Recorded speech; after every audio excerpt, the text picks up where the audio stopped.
എനിക്ക് പേഴ്സണലി അറിയാവുന്ന MDMA എന്ന് തിരിച്ചു വന്ന കുട്ടികളുണ്ട്.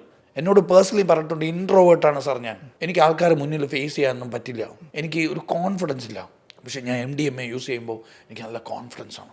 എനിക്ക് ആൾക്കാരുടെ മുന്നിൽ പോയി നിൽക്കാൻ പറ്റും, എനിക്ക് ചിരിക്കാൻ പറ്റും, എൻ്റെ ഉള്ളിലുള്ള എൻ്റെ വികാരങ്ങൾ എക്സ്പ്രസ് ചെയ്യാൻ പറ്റും, എനിക്ക് എന്നെ പ്രസൻറ്റ് ചെയ്യണമെങ്കിൽ MDMA യൂസ് ചെയ്താൽ പറ്റും എന്ന് അബദ്ധത്തിൽ ചിന്തിച്ചിട്ട് അങ്ങനെ MDMA യൂസ് ചെയ്യുന്ന ആയിരക്കണക്കിന് കുട്ടികളുണ്ടെന്ന് ഈ പയ്യൻ എന്നോട് പറയാം.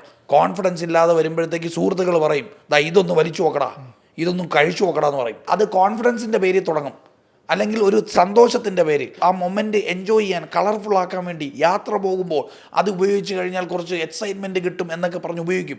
നമ്മുടെ മക്കൾ അത്തരം യാത്രയിൽ പോകുന്നുണ്ട് എന്ന് തിരിച്ചറിയാൻ വലിയ പാടൊന്നുമില്ല. കറക്റ്റ് സമയത്ത് അവൻ വീട്ടിൽ കയറുന്നുണ്ടോ? ഇല്ല. അപ്പം മനസ്സിലാക്കിക്കോ, അവൻ്റെ കൂട്ടുകെട്ട് ആര്, അവൻ ആരുമായിട്ടാണ് ഇടപെടുന്നത്, ഇതൊക്കെ വീട്ടുകാർക്ക് പരിശോധിക്കാൻ പറ്റും. മാനസികമായി അവൻ വീക്കാണെന്ന് അറിഞ്ഞാൽ അവനെ റീഹാബിലിറ്റേഷൻ സെൻറ്ററിൽ കൊണ്ടുപോകണം, അവനെ സൈക്കോളജിസ്റ്റിൻ്റെ മുന്നിൽ എത്തിക്കണം, തെറാപ്പിസ്റ്റിനെ കാണിക്കണം.